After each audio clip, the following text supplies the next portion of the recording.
Today I'm going to explain to you how to measure, take out and replace the increasingly popular Euro cylinder lock, and explain to you why the probability is one of the doors on your house is not nearly as secure as you think it is, here on Proper DIY.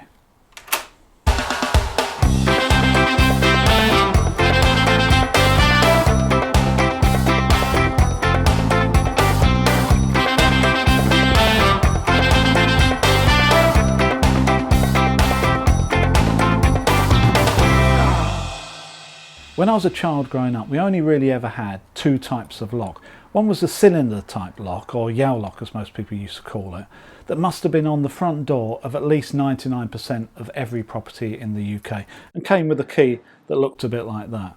The second one was a deadlock, or 3 or 5 lever deadlock, which is still common these days. These were generally used as a backup on your front door or the main lock on your back door, and came with a key that fitted the lock, and although you could get extra keys cut, you couldn't actually change the key for the lock. These days the more common Euro cylinder has really taken over around the world, and this is probably the most common type of lock anywhere on the planet. One reason for that is that most of the doors we use these days are either extruded PVC or aluminium. So the big fat Yale locks or deadlocks are just too cumbersome for a door of that size, hence the new version. Now these work really well, and one of the advantages with these is that you can actually take out the cylinder that houses the key. So if you've got a problem with the cylinder, or if you don't know where all the keys are and you think someone else might have one, which isn't really particularly high security, you can take out the whole thing, get a new set of keys and be 100% certain that you're nice and secure. So let's have a look at how this fits into the door.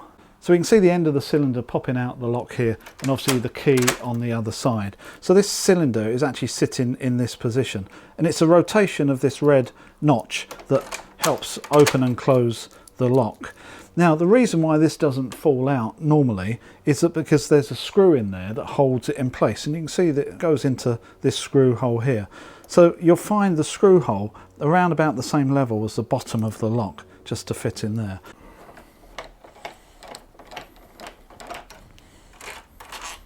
With the screw out, the cylinder can be pulled out. However, as a safety feature, in the unlocked or locked position, this notch still sticks out a little bit.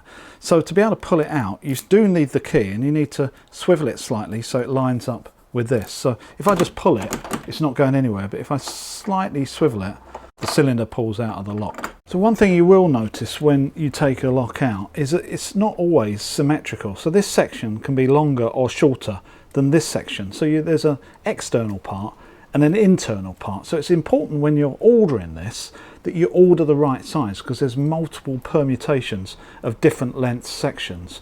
So the first thing you need to do if you're going to reorder a lock like this is to actually measure accurately and work out what size you need. So we need to measure between the inside plate and the middle of the lock, which is this screw position, and the outside plate and the screw position. The way I like to do this, it's very simple.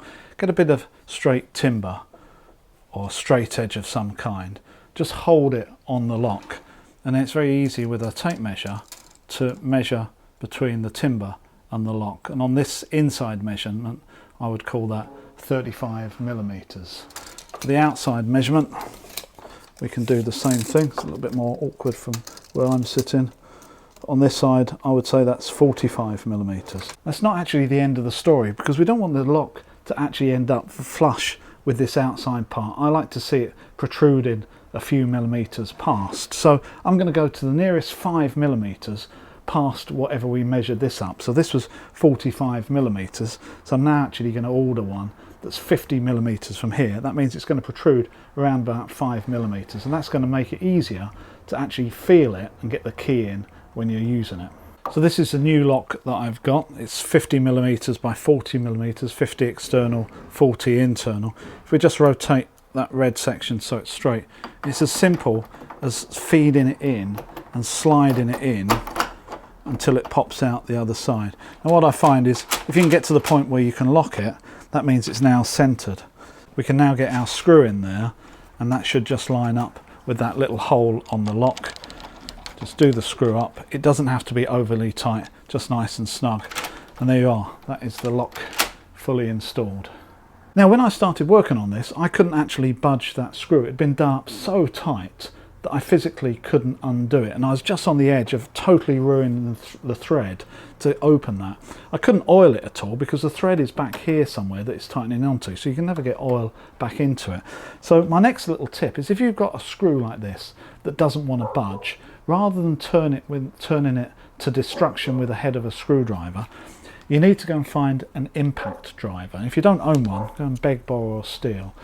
The bit that you use at the end has to be nicely fitted in there. This is a PZ2, so it fits nicely snug in there.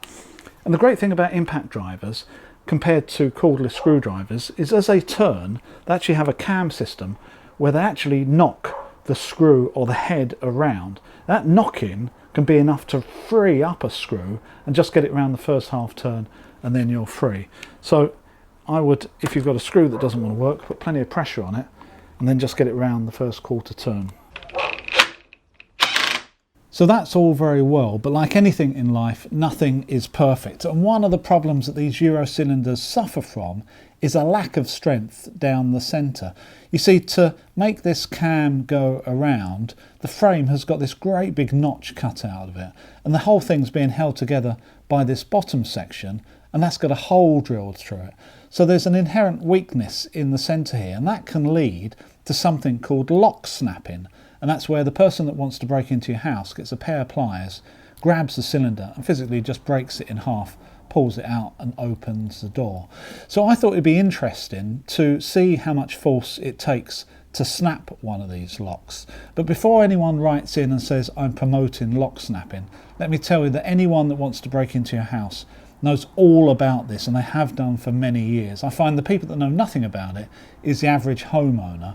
So see it as an education on how to stop thieves getting into your house. So let's put this into the vise and see how much force it takes to break one of these locks. So I've just put one of my locks in the vise here, and I positioned it to where it's held normally in a door.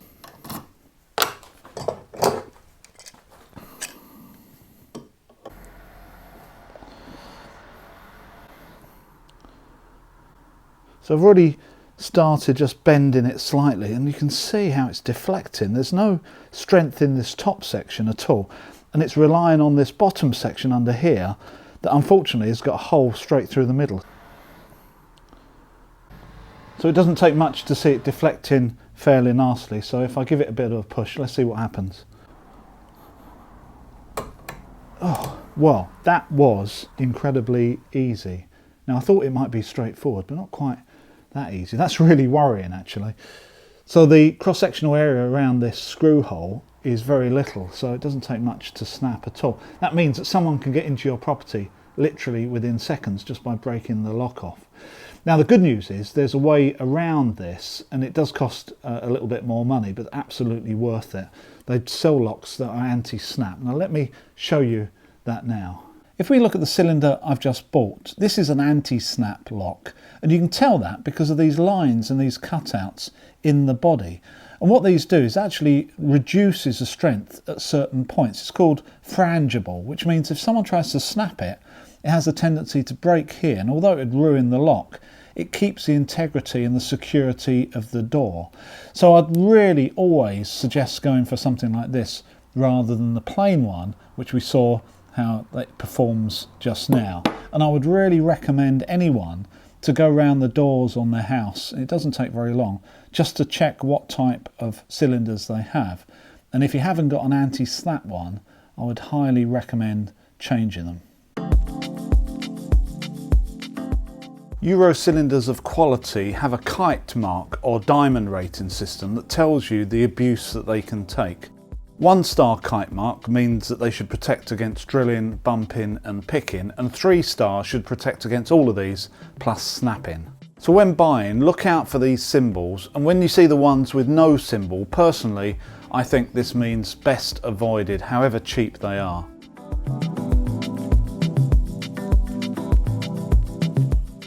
The only occasion you can safely get away without an anti-snap cylinder is when it's enclosed in a secure handle setup like this, where the end is not on show and can't be grabbed with pliers. The handle here is secured from the inside with no visible fixings, so only has a hole big enough for the key to fit in.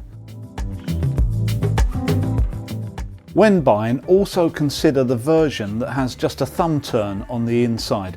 These are recommended by the fire service as there's no chance of being trapped inside the property if the key's left out of the lock. And you can also find packs of multiple cylinders that all use the same key, which means you cut down on the number of keys you have to carry around while keeping the same level of security.